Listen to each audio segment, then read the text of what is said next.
Hi, Laura. Welcome to the Genetic Genius podcast. I'm so excited to have you as a guest today. Thanks for having me. I'm excited to be here. Yay. We're going to be talking all about the brain gut connection today, one of my favorite topics. But before we dive deep into the gut, let's just talk about you. Can you tell us a little bit about your story, how you got to be where you are today, so our listeners can get to know you a little bit? Of course, of course. So my name is Laura Martin. I'm the creator and founder of Healing to Happy, which helps women struggling with IBS to heal using the gut-brain connection. After, my entire life basically struggling with anxiety, depression, and IBS and chasing these two things separately, I found my way down studying psychology, communications, kind of going that route. Then diving into, after an unexpected loss of my mom, running away from problems as one does, and finding myself with a really unhealthy relationship with food, which, because my body was in so much pain for my IBS, I had a lot of fear around it and control, and my anxiety and depression, I was taking it out on food, all that kind of stuff. And as I progressively was getting worse, because I wasn't actually dealing with the problem, I was just eliminating more and more foods, I kept getting more and more ill. And that didn't really make sense to me. I was like, well, if these elimination diets and these restrictions were actually working, why do I feel so bad? And why now, like at that time, my period had been missing for like 5 years. I had hypothyroidism, my hair was falling out, my skin had this horrible rash that took over. And I was like, I don't get what's going on. And it wasn't until I sat down with my naturopath at the time that she was like, oh, do you want to talk about how your IBS is actually connected to your depression? And I was like, huh? Like, no, even though so at the time I was studying nutrition, I had finished that, and then also had been going back to get certified to become a microbiome specialist. And so I was doing that whole route of studying and certifications and all that kind of stuff. And I was like, what? Like, I've heard of the gut brain connection, obviously, but like, that's not what we're studying. That's not something. And after many failed attempts and lessons learned, it was one of those things that I realized it wasn't really the food that was the issue at that point. It was, I wasn't eating enough of the right foods in the right order, and I wasn't addressing the root causes. And no amount of eliminations was going to, especially when you have a history of an eating disorder, trying to heal your gut and everything saying you can't eat this, you can't eat that, it's not going to work. And so I ended up creating this whole method I called the free method, where we really get to the foundations and we start working from there and studying how the gut brain connection is all at play here, so that you can actually be digesting your food. From there, you can get onto eating normally again, instead of being stuck in this elimination low FODMAP trap that I really see so many women getting stuck inside of. Yeah. Well, that's a super fascinating story. It's amazing how when we try to be our own doctor, so to speak, or, we're trying to like see everything that's going wrong, and then we really can't see because it's us sometimes. I see that a lot with patients too. When we have that outside perspective, like you were talking about, like, oh, maybe it has to do with your mental health, your mental wellness, so that's really great. And we're going to talk a lot about that. And, I wanted to touch base too. It's so important what you said about eating disorders and restrictive diets, because I see a lot of patients, they come in to see me and they've been given a specific dietary protocol, like reduce everything and only be eating these specific foods, and instead of adding to their dietary regime, they're taken away, and then they just start dwindling, like everything starts to fade away from their nutrition. They're not absorbing, just like it goes down a bad cycle. Exactly. And that's what happened with me. It was good intention, right? I was looking to heal. I wasn't like over consuming things. I wasn't doing that, but I was so obsessed with health that it was so stressful on my body. So it's the term orthorexia. Like, I went that whole route where it's like the food had to be perfect. At that time, I was eating smoothies for breakfast, which I still drink them, and then soups for dinner. And that's all I was eating. And I cut out 13 different food groups. And at the time I had convinced myself this was normal. And I like looked at my life and I was like, this is definitely not normal. And if these things and these protocols and these what have you were working, then I should feel a little bit better. But it progressively was getting worse, and my health was really taking a hit from there. And so finally it was like looking in the mirror and taking responsibility of like, okay, even though this is what I'm studying, this is what the doctors are telling me to do, this clearly is not right. Like, I'm going to listen to what's calling inside of me that this isn't right. And so started to dive down, studying and applying and doing all that kind of stuff on a personal route, and then creating all the programs and clients and all that stuff down the road to Mhm. really fulfill and align with that messaging. Yeah, so key. And what you mentioned too about that freedom. And I think with the restriction, it really comes from that freedom place, because if you're so restrictive, how can you be living this free life? And then, it has downstream side effects for everything, which I think you really mentioned, and we'll dive deeper into today as well. Exactly, exactly. Okay, so let's first talk kind of like about IBS. That sounds like it's kind of was like the seed or the root of what stemmed everything for you where you are today. Can you talk a little bit about kind of like what that condition is for our listeners that might not be familiar, and like what are some of those kind of like symptoms that they might be experiencing that could, because with IBS there's a lot of different scenarios. So I think if we can clarify it a little bit, it will help. Yeah, so irritable bowel syndrome is exactly what it says. You have an irritable bowel. And that's either through diarrhea or constipation. So you'll have IBS-C or IBS-D, or you can have a mix of the two, so Mhm. IBS-M. And honestly, it's basically going through a whole bunch of tests to realize we don't know what's wrong with you. Like that Right. is what it is. And that's why, like, I tell my clients, it's just like at the end of IBS is DS. Like we don't know. And so you're stuck in these protocols. We're pointing at food, we're doing all these tests. And so when Mhm. you do first start to have symptoms, right? This is where I was constipated my whole life. Like I thought Mhm. that was normal, not going an entire week, which guys, Mm. it's not. You should be pooping every single morning. It should be easy to Right. be like a banana. Like it's great. No one wants to be backed up. Had no idea that this wasn't normal, just because it was my common. And so you will go through these protocols of either maybe going to the doctor and they'll be like, it's all in your head, or like it's Miralax, and they'll give you these kind of supplements or quick fixes without getting to the root. But you do want to go get tested and really link arms with the GI so they can do a process of eliminate to make sure it's nothing deeper than that, making sure it's not Right. a parasite, making sure it's not Crohn's, making sure it's not something that could be a lot worse. But basically, once you get to the end of that and you've spent lots of money and have tubes in very funny places, they're like, we don't actually know what's wrong with you. And so here's Yeah. IBS.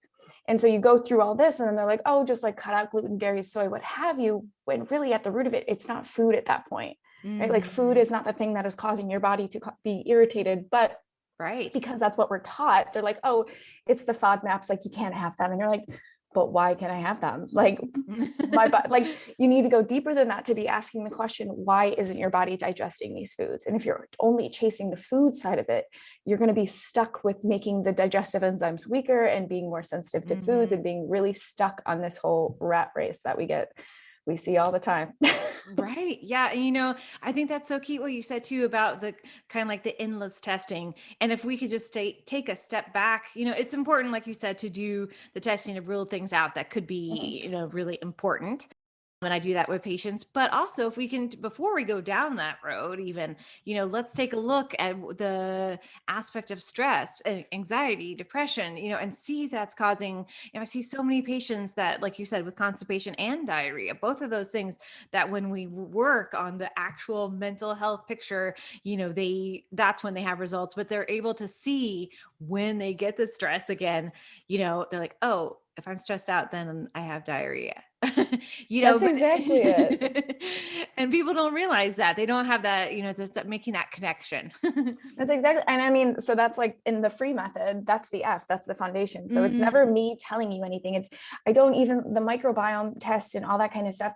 I do think that's going to be the future. Like that is definitely going to be, but it's way too new right now and inconsistent. Like if you take mm, different tests from different ones, you're going to get different results, which mhm. I don't agree with. But you can do self-analysis of how are you feeling when you're eating certain foods? Do you Right. notice your stress levels and that you have the runs when you're super stressed or when you're depressed, you're constipated? Well, that's because the gut brain connection and Yeah. looking at that kind of stuff. And are you even aware of how you're eating? Like, are you getting the right balance of soluble, insoluble fiber? Are you having enough fats and proteins and all this kind of stuff? But we go so quick to just jump on a diet that we're not Mhm. actually aligning with what's working with our unique body and being self-aware because we're so quick to outsource that. We want someone else to tell us, oh no, what should I be eating? And it's like, Right. no, like you have to learn what you're supposed to be eating.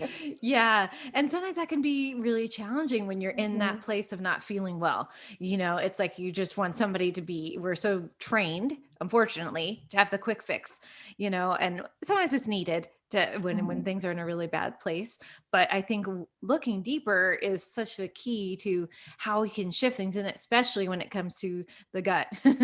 So, I think it we really there's like you said, I think we're having this shift. I think people are becoming more aware, becoming more open-minded to Yes. looking at things on that mental health level and being like, oh yeah, there's some things that are not just physical, it's emotionally tied to how I'm feeling. Exactly. And I think that's the rise of what we're seeing now as well, because Mhm. I mean, since everything that's been going on, we've seen what a rise in 200% of anxiety cases. Like, Right. so we're seeing more and more of like, oh, I'm not feeling well because XYZ, and I'm not able to function at these levels because I can't mask it with, work, family stress. You're just stuck Mm, at home with your own thoughts and you're like, oh, I actually am more aware of how this is making me feel, and what do I do next? What's my yeah. next right step? Which I love that movement. I know it's kind of a little intimidating at first, and it was scary, and anxiety and depression of course aren't things that we know how to really have the communication style around yet, but I do Mhm. see this being like the next wave of people taking into account their mental wellness and their physical health beyond just looking a certain way, which I think is such a powerful movement to be seen. Oh yeah, 100%. And it's really key too, because if we just are looking at that physical aspect without identifying the emotional component, there's really no way for us to heal the entire body, right? To have that holistic approach.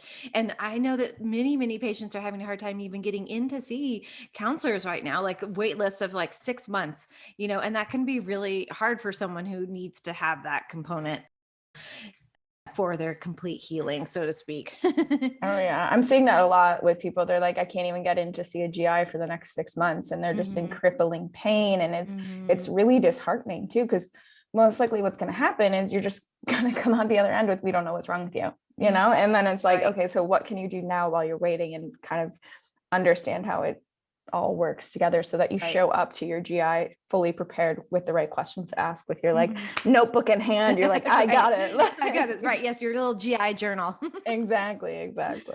Okay, great. So I think we have the foundations for kind of what IBS looks like. And now let's talk about some of the mental health picture, because we've been kind of diving into that already. So, how does the mind really like, play a specific role? Like, what is that gut brain connection? How does it even like communicate? Oh my goodness, this is like my nerdy. I love it so much. So, maybe you guys have heard the gut is called our second brain, right? Mm, Like, and there's two reasons because of this. One, because it runs entirely on its own through this system called the enteric nervous system. There's this wandering nerve, the longest sacral cranial nerve, called the gut brain axis, and it gives off these action potentials all on its own without having to say, like, you don't have to tell your lungs to breathe, your heart to beat, your food to Thank digest. God. Yeah, I know, right? Like, that would be annoying, but it does it all entirely on its own, and actually majority of the communication comes from the gut to the brain, which is amazing. The other Hmm. reason is because it has over 30 different neurotransmitters within your gut lining. So your serotonin levels, which are your happy hormones, your dopamine, which is your reward. We have norepinephrine, GABA, the stuff that keeps us calm. Yes, it's housed in our gut, and we need to have certain, it doesn't break that blood-brain barrier. We have to have certain chemicals in our body and our nutrition plan to help actually break that, but they're housed there. And so Right. when you can actually get your body to absorb this stuff, you can heal the brain, because when the brain is anxious or depressed, it's like, when you get a cut on your arm, you can see that wound. You can put a band-aid on it. You Hmm. can put your manuka honey. You can make it all like healthy and fix it, right? But when your brain is inflamed, you don't see it. And then we start Mm, chasing the anxiety and depression, as opposed to being like, oh, wait, let's work backwards. What's this alarm response that's going off, and where is it stemmed from? Well, mhm. if the gut and the brain are connected and they go through this whole enteric nervous system, maybe I should start in the gut, since majority of the communication is coming from there. And how do I get Yeah. these neurotransmitters to actually break that blood-brain barrier to calm the brain down, and Mhm. vice versa? When the brain is inflamed, it's not communicating properly with the gut to digest the food. So if you're stressed out and you're anxious and you're overwhelmed and living in this modern world that we live in, it's not Totally. your body is not going to be able to digest food properly, because it's sending your blood flow and all that other kind of muscle contraction to your brain and your muscles, because it thinks it's Mm, running from a bear from all the stress. So when you can really tap into how the two are working together, that's when you mhm. step away from chasing medications or eliminations, or really just not like, if you chase them separately, it's never going to work out. Totally. You're going to Yeah. get stuck. You have to look at the whole body as a whole unit together. Mm, yeah. Oh, that's great. And I really liked what you said about being able to realize that the gut has its own kind of like mind, right? It has its own thought process. Even though it's connected to the brain, it's still kind of, thinking on its own and doing things on its own. But when we have the message, the neurotransmitter sent out from the brain communicating, it's like, what's the barrier that's one, like maybe inhibiting the communication, or two, having a total like communication breakdown. Exactly, exactly. Yeah, like help, a communication breakdown. So we have this enteric nervous system, our gut that is communicating with the brain about what it needs. So how does that like break down when we have the constant thought process that's going on right now of chronic stress? Like I think that's really a key component for what's, a lot of people experiencing chronic stress. So how does that What's the good way to so let's say you're in an acute phase of stress. So like maybe you just had a little bit and you're like maybe had a little bit of digestive upset. So what's that difference look like when, as you're moving down the road and now you're in this chronic state of stress and you're getting the constant message and you're hearing it or not hearing it. Yeah. So like acute stress is when it's minor stress. And this is like maybe a workout that you did, right? Like Mhm. what you're at the gym, you're not going to the bathroom. Like you're not, these are two different times of your life. Right. So it shuts it down because during that workout, the blood flow is going to your muscles and going to your heart and going to your lungs, because that is what your body needs for that time period. Mm-hmm. So if you are chronically in these states of stress, which your body is going to think you are in running from a bear, because that is just our beautiful bodies, as smart as they Right. are, they have not evolved from the cavemen time, where Right. when we were stressed, there was danger, where Mhm. we needed our blood to be going to our brain and our muscles, and we need to book it from that saber-toothed tiger. Like we did Yeah. not need to be producing children or digesting our food, which is why you see a lot with women. If you are chronically stressed and you're not sleeping well or eating well, you're going to have digestive issues, and your hormones are usually going to be out of whack, because Totally. you don't need those things. You don't need to be making a baby when your body is freaking out. Like that's just Right. not a thing. So when you're chronically stressed, and that come and I see often where a lot of my clients will come in and they'll be like, oh no, I'm not like, my stress management is going to the gym, or my stress, like all these kind of things. I'm like, that's nice for like your mental health. And don't get me wrong, definitely work out, but Right. that is stress. That is again more stress on your body, unless you're like doing Mm. like some vinyasa, like chilling out Yeah. yoga. But when you're in this chronic state, your blood flow is going to every other organ, Mhm. not your digestion. And so you really, this is why meal timing, putting the phone down, stepping away from work, really tapping into your parasympathetic nervous system. I always tell my clients like 4 deep belly breaths before and after you eat, because Mhm. digestion starts in your brain. Like Right. before you even start eating, you think of your favorite meal, you start to salivate. Your saliva has different enzymes in it that help to break Yeah. down the food, so that you can actually get this bolus, which is your food ball, down Right. into down into your esophagus, help it pass through, and your digestion is ready for it to come. But if you're not actually prepping your body because you're stressed out, or you're eating on the go, or you're taking too long between meals, Mhm. and you're not in this like nutrition routine, your body is, you're going to eat food and your body's going to be like, whoa, what is that? Like it's going to like go Right. into your digestive tract and not be ready to digest it. And Right. so you really got to get into this state of, how do I calm down during meal times? How do I enjoy this meal? How do I make sure I am nourishing and recharging and absorbing all the food that is in this meal, Mm. so that I can actually use it? Even if you are eating this great, this, I see it often, right? Like I'm eating so well, I eat all my fruits and vegetables and why do I still feel rubbish? And it's like, Yeah. well, because you're not resting and digesting. Your body can't take that in because of these chronic states of stress. So if Right. you're someone that's like, I eat really well, why am I still like this? Tap more into that gut brain connection. Mm. Yeah, that's great. It really is such a key component when we have the stress factor and that chronic stress. It's like your let's put it on the shelf. You're like, okay, we'll just deal with you later. We have so many other factors to deal with. So, how does so we have that anxiety piece. And what about the depression piece? I know you talked a little bit about that too. How does that play a role in with that gut brain connection? Yeah, good question. So when you have high neurotransmitters in your brain, that's called anxiety. And when you have Mhm. high neurotransmitters in your gut, that's diarrhea and cramping. When you have Mm. low neurotransmitters in your brain, that's depression. When you have low neurotransmitters in your gut, that's constipation. And these two always go hand in hand because it's slowing the communication or it's exciting the communication. Right. And so if you're thinking slowly and your body is just kind of sluggish, you're either eating too much or too little, like when you're in what my clients always call it the swamps of sadness, Mm. it is slowing down that communication through that vagus nervous system. Mhm. And so when you can get that back into balance, and it's through simple practices, right? Like even humming or taking a cold shower helps to stimulate this back up and gets you kind of more energized to get that communication going. You can actually start to digest your food. But if you're not getting enough blood flow there, you're not going to be digesting your food, and it's going to be a backed up situation going on. Right, like a couch potato. Exactly. Yeah. Exactly. It's like you have to get things moving to get the gut moving, and the gut requires so much circulation. So, Exactly. it's one of the stagnant gut is so key to many health problems. Exactly. Well, think about it. Like you're turning food into fuel. Right. How magical is that? The food, like you're sitting there, Magic. you're enjoying your like nice chicken kale salad, what have you. That is Mhm. fuel to your body. That is like it blows my mind how awesome that is that your body can turn Totally. that into fuel, and that's energy sources and all this kind of stuff. But that's freaking hard. Like that is a hard job. That is magic your body is doing. And if you're not giving it time or really expecting it to do that because you're stressed out, it's not going to be able to do that magic work. Yeah, exactly. Yeah, your body's just gonna say like, "Nope, not gonna happen."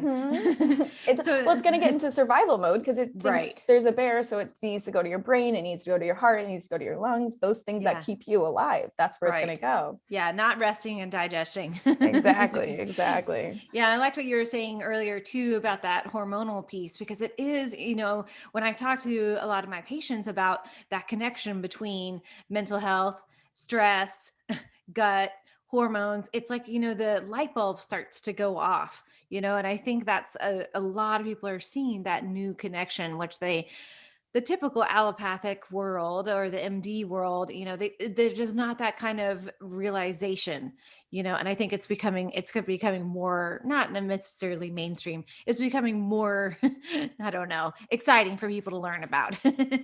Oh yeah, definitely with the hormonal piece too. I think now we're Hmm. seeing more research on hormonal birth control. We're seeing all this kind of how the stress is impacted and how actually like with skin issues, how that's being Hmm. impacted. And you're seeing this whole wave kind of come through right now. Totally.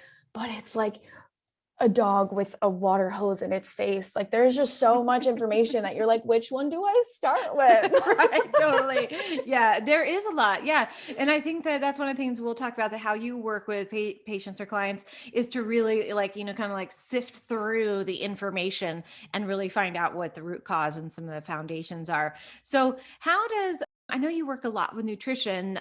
So, how does that play a role in the kind of like that foundations of IBS, looking at that picture? And you mentioned earlier about removing or having a restrictive diet or nutritional plan. So what does that look like in the difference? So, you know, how can people start eating in a different way? Yeah, good question. So I start with my clients on one, getting out their GI journal. I call it the gut Mhm. diary, Yeah. and start tracking that for a week, including weekends, because I know some of us like to be cheeky, Right. but The making, weekend warrior I eating whatever you know, want to. but tracking from there and seeing what are you eating, what makes you feel good, what are you eating that makes you Mm, feel good, right. not what I tell you to do, not what Dr. Google tells you to do, but like Dr. Google, like not a good doctor. exactly, exactly. But what makes you feel good? And how can you Mhm. add more of that into your nutrition routine every single day? And so you're really going to start harping on that. And that's when I start to come in and I'll look, because at the time people come to work with me, they're already so afraid of food. It's not like they just Right. got diagnosis. This has been going on for 10 years. They're left with Yeah. like 5 foods they can eat. They have this kind of thing. So what I actually work with them on is getting food back into their diet because Hmm. they can't eat anything. And when you're not eating anything, your body's in that stressed out state because you're not Yeah, getting rich, totally. diverse, colorful, vibrant, fun nutrition plan. Like Hmm. that's the problem. But at the same time, it's scary because your body's fighting against you because your digestive enzymes are just like a muscle. If you're eliminating certain foods. This is why I always say, oh, like I can't have dairy and da, da, da. I'm like, Right. that's a lie. You just haven't had it, and you have to reintroduce it into your diet so that Mhm. muscle gets strengthened. Because if you haven't used it for 10 years, yes, you Right. will have a flare up. Like that Yeah. is just how it is. But that doesn't mean you're lactose intolerant or you can't have these foods. You actually just need to retrain the body. I actually did that with my boyfriend. So when we Mhm. first met, he was like, I'm lactose intolerant. And I was like, no, you're not. And so You're like, "We're gonna figure this out." we're gonna work on this. And then like he comes to me like 3 weeks later and he goes, I can actually eat cheese. Like, what? I'm actually not lactose. And I'm like, mind you, high Right, five. dun, Exactly. I'm like, da-da. I'm a magician. Magician. But like making sure you're strengthening these enzymes by the foods that you're adding back in. That doesn't mean we're going to go out and we're going to go to like this processed food aisle or like really spend Right. our time in the center food aisle where everyone thinks that's where like health is. And like, it's so expensive. It's like, no, we're talking real whole foods. We're talking functional Mhm. foods. We're talking those really sexy foods like Right. liver and organ meats and adding those foods in Woohoo! and Yeah. getting that really nourished kind of recharge your microbiome, your body, all the things your cell needs to know that Mhm. it's safe enough to heal. And Right. so we're adding things like that back into your nutrition routine so that you can actually enjoy things from time to time. And these acute things of stress are going to be totally okay to handle. Like you can Mhm. handle some stressful situation. You can handle pizza from time to time. Like your body's Yes. going to be cool. But when Right. you haven't had that in a long time and it's in the stress out, you're going to have a massive flare up. Like these are the things that you really have to work backwards from, as opposed to being like, Mm. oh, it's cheese and it's gluten. That's why I can't have pizza. It's like, Right. that's not Yeah. it. That's not it. Right. So it sounds like it's a retraining process. So Exactly. it's not like just, I think from what you're saying, and I hear with patients too, is that it becomes like an ingrained philosophy, like, oh, this is, I can't eat this. It's going to do this. And so if we work backwards down the line and then reintroduce it. So what's that reintroduction, phase look like for someone that you're working with? Does it look, are you doing like, okay, you're going to eat all this food as much as you can during the day and see what Oh, happens? Or you're going to do goodness. like a little bit or yeah. It's always so for my one-on-one clients, I let them choose what food we're going to start with. Mhm. It's usually always cheese. Right. It's always Everyone's it's gonna, always it's cheese. It's always always cheese. cheese. I know. And I don't know why, but that it's either cheese or gluten or Mhm. corn. I feel like a lot of people are like they just like Grains. really, like, oh my God, I can't live without corn chips or Yeah. something. Yeah. And like grains, people love it. They're like, oh, I can have Yeah. grains again. I'm like, Right. yeah, like if you know how to prepare that, Right. Like in a sure. whole foods way, which you were Yeah, mentioning, like that's I'm like, really it's key. fine, it's Yeah. fine. So I work with them, whichever one they choose, we work backwards from there. Within my Mhm. gut recharge programs, it's really training the individual. That's the self-paced program Mm. where it's like, okay, so which one have you now that you understand your foundations, and we're rebalancing the microbiome. Like the third step is when they come in, and that's because it's so free method is foundations, reprogram, explore, evolve. So you're looking at Mm. your foundations, then you're reprogramming the microbiome, adding in the functional foods, adding in the enzymes, things like that. If you need digestive enzymes for a little bit just to Right. reintroduce, or digestive bitters or things, sour foods to help the Yeah. body kind of assimilate getting that back into the diet, then you want to start exploring different options of food. So this is where the fun part comes in, but it's also the psychological part. So I Mhm. work with them hand in hand of retraining the brain, because food fear is a thing, and avoidant Totally. food and like having this whole, it's how do you trust yourself to be able to eat these foods again? And so I walk with them on Mm. understanding that, understanding the stress levels, understanding the gut brain connection, that it's more so, oh, like if you calm down and you stop demonizing these foods, I bet you your body can probably handle it. Right. And you'll be able to Exactly. trust yourself, because there is that fear of, well, if I do eat it, am I going to be able to stop? And it's Mhm. like that side of the spectrum. And I'm like, trust me, you're going to get tired of ice cream eventually. Like your Right. body's going to crave some vegetables. Like Yeah. it just will. And you probably will go off the end because you've been Mhm. restrictive of it for a long time. But eventually you will come back, because that's the beautiful thing about this vessel that we have. It's always trying to keep you in line and try and stay in balance. So Right. it's going to come back. It's going to go, okay, cool. And you're going to get tired of ice cream or cheese or what have you, because you're not going to feel very good eating that every day. And No. your body is not going to feel good either. And you're going to be like, I probably should get some like steamed vegetables and some like good quality like meats or Mhm. something into Mhm. my diet again. So it's really exploring that and understanding, okay, so now we're able to actually take in these foods without a flare up. How do we create a lifestyle after that? right? How do Right. we get something that has this balance, that gets away this food fear, that takes away anxiety, that understands this empowerment that we have, that you take back control of your health, and use Mhm. that with every new chapter that you come into contact with. Yeah. Yeah. And so what's the like the component for releasing that fear factor?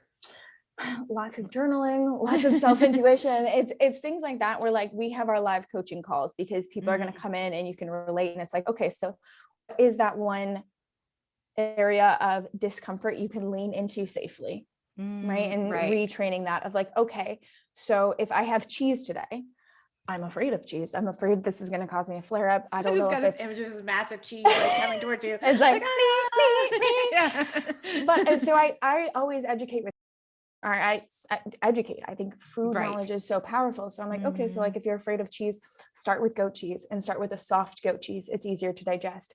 And then Mhm. wait 3 days because it takes 72 hours for the antibodies to your in your body to catch up. Right. Note that down. Like, and I'm not saying you have to go get Cece's pizza tomorrow. Like you can do this mindfully and healthfully so that you're not flaring up your body. And I Mhm. can also provide you the information of, okay, so you want like an ox bile supplement so that you can actually mimic your digestive enzymes while we're Mhm. retraining to get them back up. And so giving my clients the tools around that helps to retrain this whole gut brain, okay, I can trust myself now kind of thing. But Yeah. it's not like, here's a list of, go ahead, have pizza and ice cream and it's totally fine. They're going to be like, absolutely not. I'm not doing that. Like, I'm going to have to run to the bathroom in 4 seconds. Like, that would Right. never Yeah. work. No, yeah. It has to be a slow process. And it sounds like you're saying too, that kind of like moderation, okay, Exactly. so let's do a little bit, see how your body responds. And then from the emotional component, so using some mindset, it sounds like doing some journaling and Mhm. getting down to that root cause of where that emotional component comes from. What about if there's an eating disorder that you mentioned earlier, kind of like connected to that? Is that like a much different tactic, so to speak? Yeah, and that's not my roadhouse. Like, I'm not a Mhm. psychologist in that realm, so I Mhm. would outsource if I do see that being more strong suit, which, to Right. be honest, at the time people come work with me, they already have therapists. Like, they're at Right. that point where they're like, I've tried everything, what is going on? Yeah. And so we start that conversation where I'm like, have you, I will never ever point out someone's eating disorder. I don't think that is an appropriate way of dealing with stuff. I think Mhm. you wait for someone to come to you, they admit they have a problem, you give them the right vocabulary and communication styles around that subject, and then they bring it Mhm. to the professional in the room, which is, Right. in that case, not me. That is someone I outsource to, that is someone they're already working with. But I sit there and I'm like, hey, I was there, I did Right. that. That was the hardest one for me because I was convinced my healthy eating was healthy, not an eating disorder. And so through that, through just being on that kitchen floor with them, being like, I get it, like I understand this fear and this thing, but this is how I Mhm. did it. This is the communication style, this is the team I built around me, the surrender moment in those moments of time, being like, oh, this probably isn't working now that I look at my relationships around me, right? Like Mhm. my healthy eating and how I'm not able to even go out to eat anymore and I'm missing out on Mhm. birthday, like things like that, where it's like, oh, Yeah. that's kind of what I'm doing too. And Mhm. then figuring out how to actually bring that to the table to get the proper resources and help that you would need in those moments.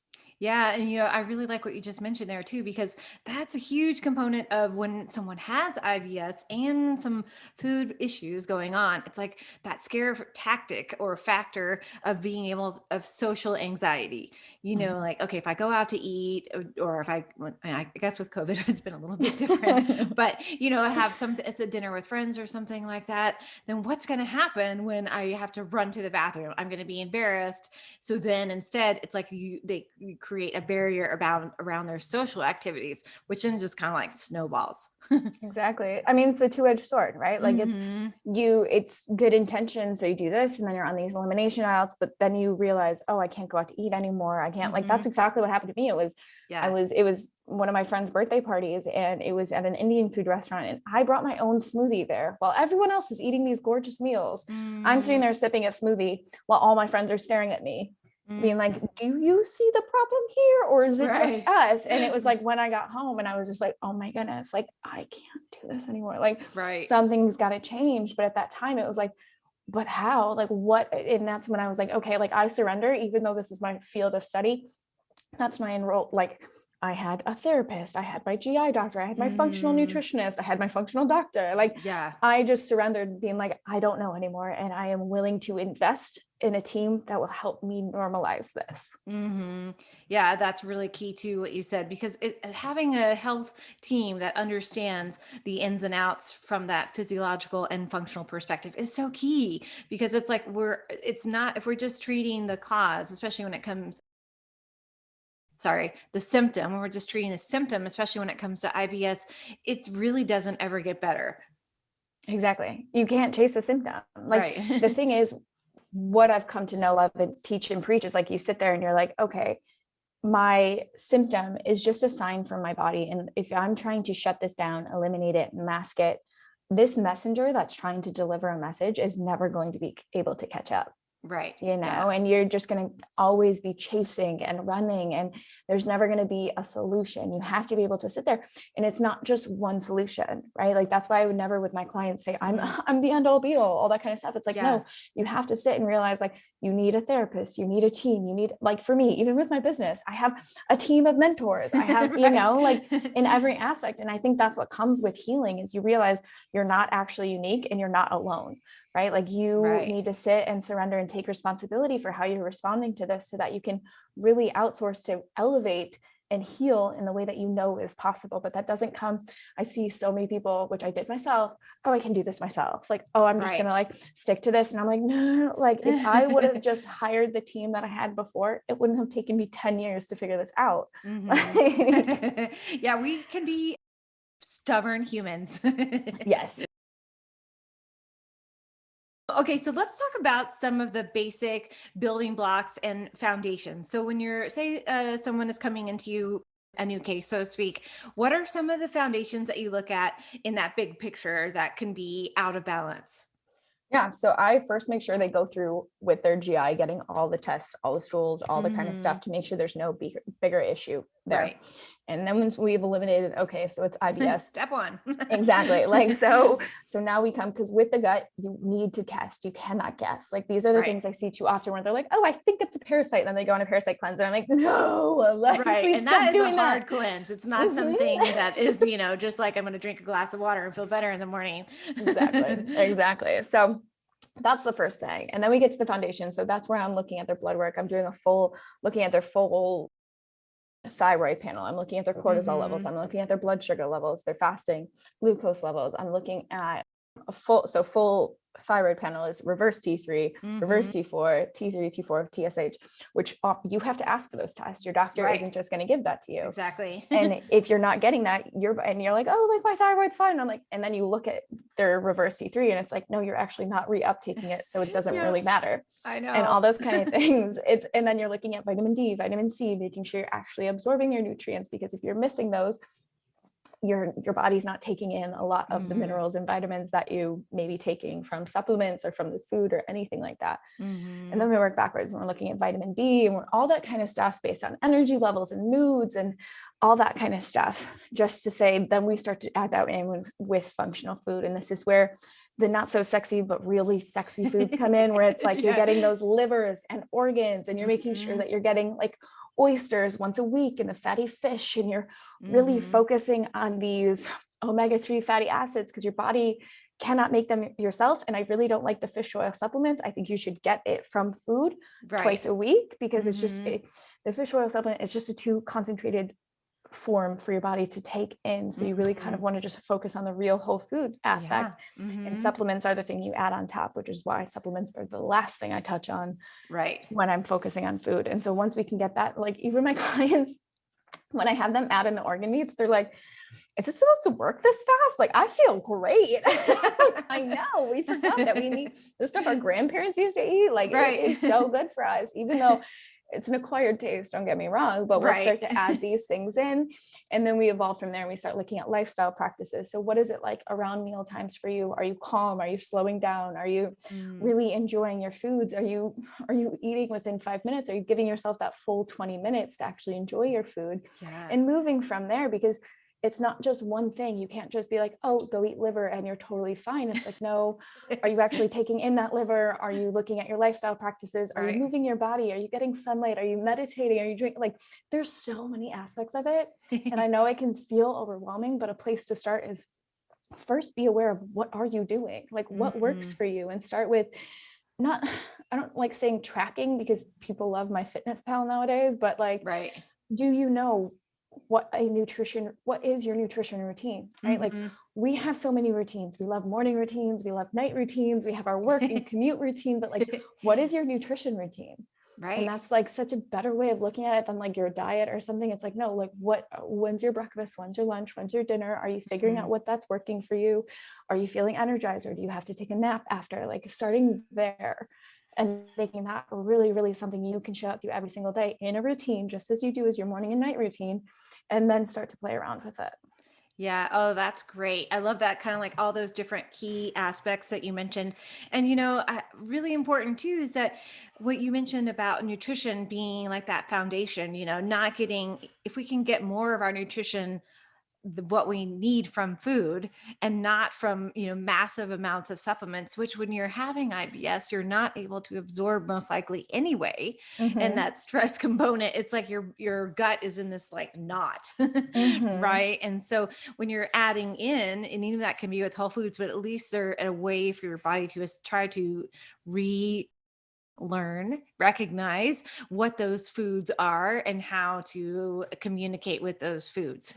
Exactly, exactly. And Mhm. that's the thing that a lot of people don't understand is like the amount of emails and DMs I get on, well, what supplement can I take? And I'm like, it doesn't matter. Like, it Right. really doesn't matter at this point. Like, you got to make sure your Your body gut's is actually working. taking this stuff in. Exactly. Like, is your Yeah. colon actually even able to take this stuff in? Are you just making really expensive tea? Like, we don't need to be, and like, like, there's different types of supplements because it's not regulated. Like, what's it Right. wrapped in? Like, it's just sticking to Right. whole foods is just the easiest and more cost-effective way of doing it. Right. Totally.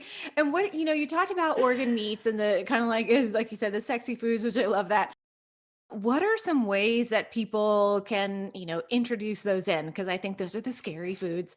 Oh, I Well, at least from know. that standard American view. I think that many other cultures, like when I love to travel or when I travel, I love to eat different foods, and that's one thing I'm like, wow, this is great. What if we had this in the States? So Mhm. how do people start, like liver is a good one you mentioned. How can you reintroduce that in a tasty way?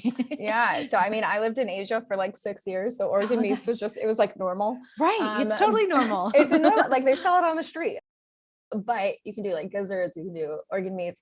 Doing it in stews is probably the easiest way because you're Mm, masking the taste. It's not right. like you're sitting there and you're like, whatever, eating it with a Yeah. fork, but if it's in a stew, it's hearty, you're mixing it with stuff, it's in a stew, so it's also easier to digest because it's well cooked vegetables, it's Yeah. masking the taste, it is an acquired taste, but honestly it just kind of tastes like silk. Like, I don't know how else to describe it. It's like silky tofu with a Right. different taste, but like, Yeah. but when you cook it in that way, or you cook it in a stir fry, you can mix it with other meats, so it's just Mm, kind of a diverse. So if you have like right. beef liver with beef mixed together in a Right. saute or a stew or something like that.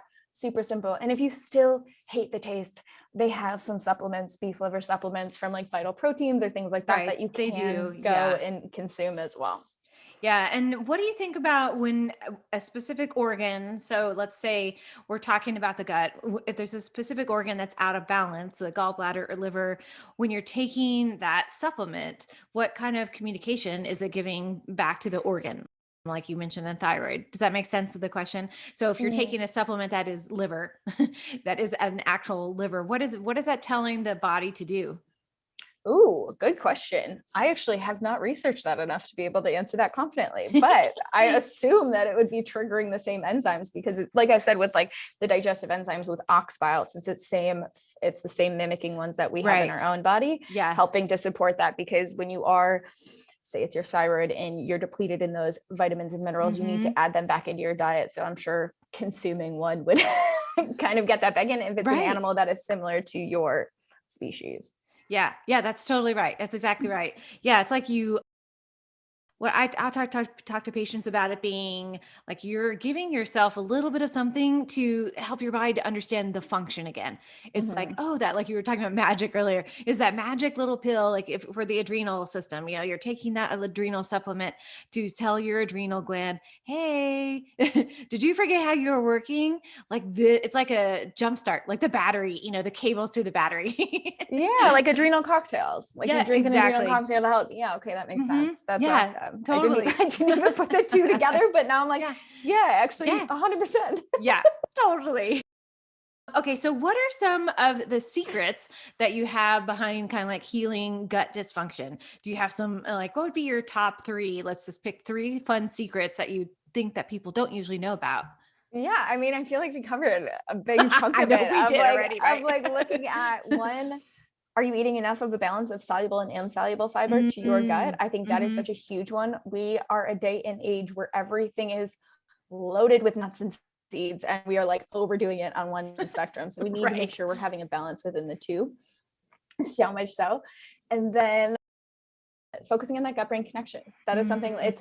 it's yes, I know the first one I said was food related, but it really is so much more than food. And when we can actually be focusing on, okay, so how do I actually calm down so I'm taking in this food and being able to metabolize it, magic happens like that. Like Mm. I can't tell you enough, like people come through my programs and they're like, those 4 deep belly breaths, I never knew how magical that would be. And I was like, I mean, if you just took 4 belly breaths out of this entire program, I'm good. As long as you're feeling good, like that's That's what right. matters. And then actually that we need to be eating more food. I can't tell you Mhm. how many times you see people restricting, or you go out to lunch and someone's like, oh, I can't have that, I can't have that. Like Right. it's the common conversation when you sit down at lunch nowadays and you're like, well, what can you have? And it's, Yeah. especially as women of reproductive age, we need to be eating more. We need to be Mhm. hitting those, and like we need carbs. Like please stop eliminating carbs. We need Right. them.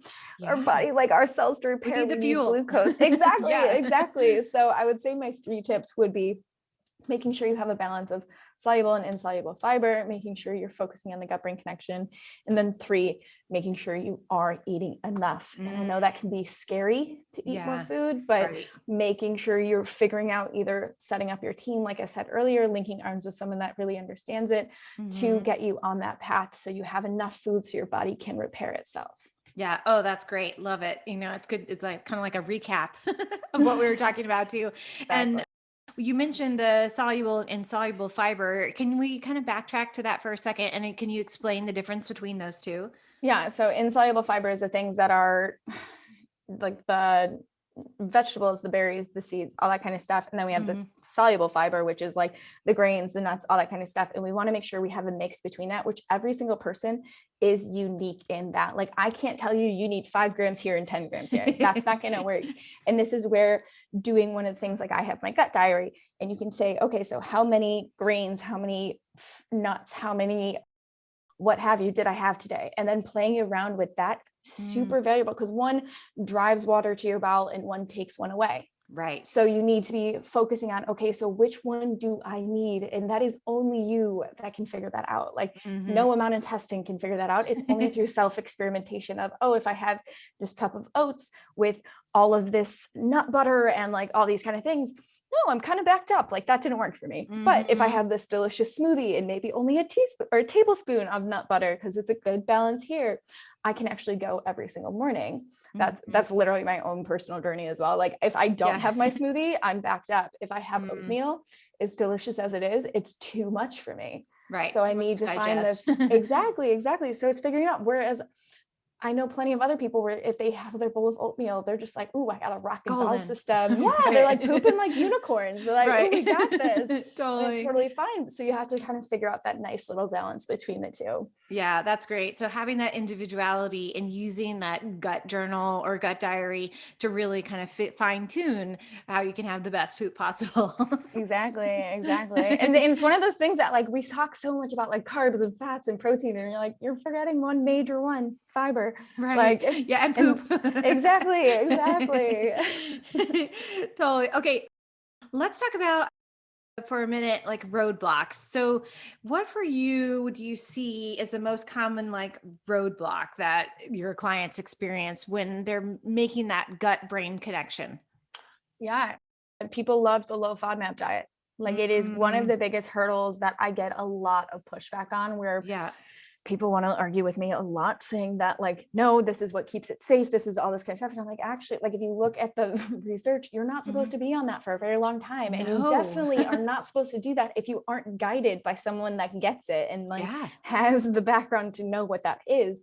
And so I see a lot of people getting trapped in this because that's Mhm. what makes them feel safe. Yeah. That's what makes them feel like, okay, I have control.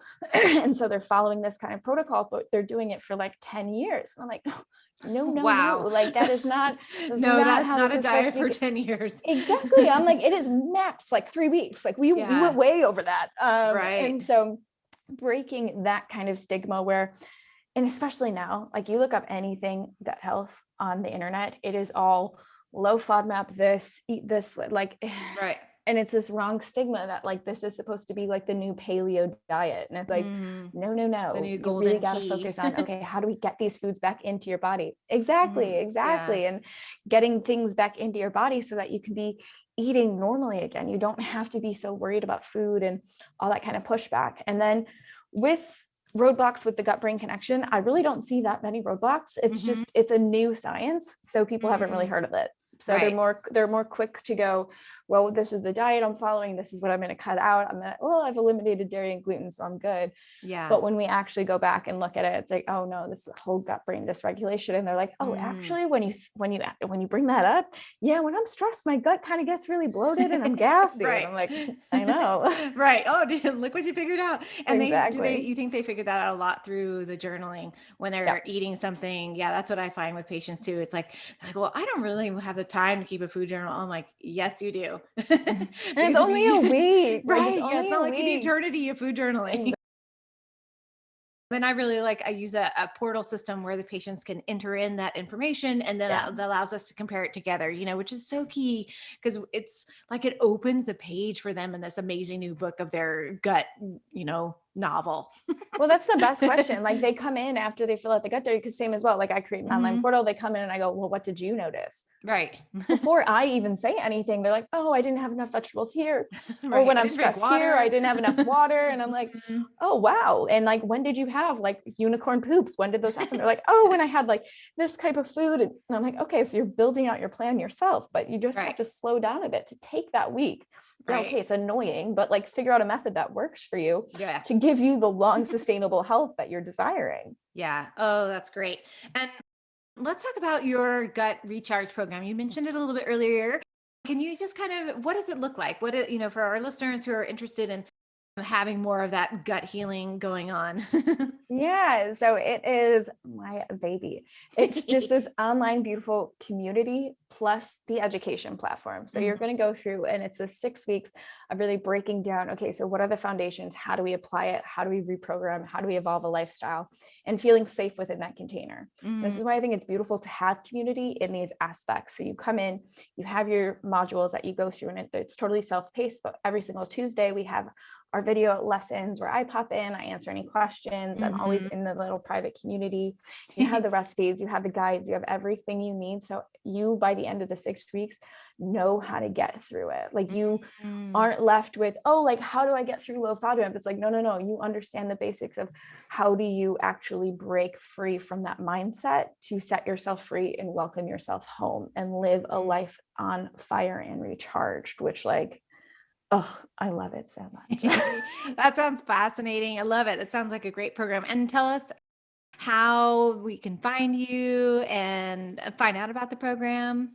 Yeah, so easiest way is honestly come over to Instagram. That's where I'm most Mhm. active. And Nice. that is Laura Martin underscore H2H. And Mhm. from there, if you go to the link in my bio, it literally says step 1 through 5. And that's how you go through. It's you get free trainings, you get free ebooks, there's free Facebook groups, there's all this kind of stuff to really get you in the door to understand. And then when you're ready to make that next step, I open you with open arms to either jump into my group programming or my one-on-one course.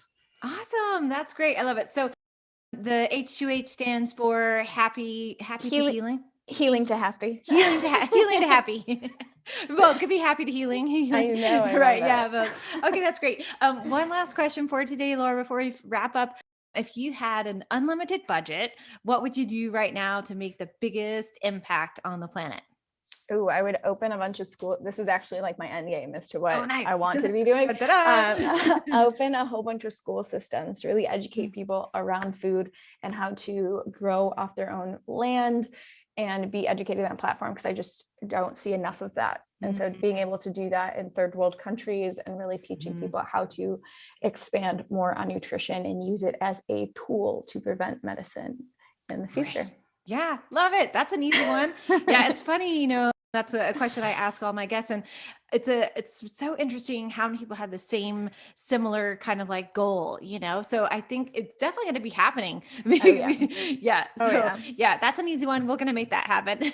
Yes, exactly. Okay. Well, thank you, Laura. Thank you so much for being a guest today. I thoroughly enjoyed talking with you. Thank you so much. Have a good rest of your day. You too.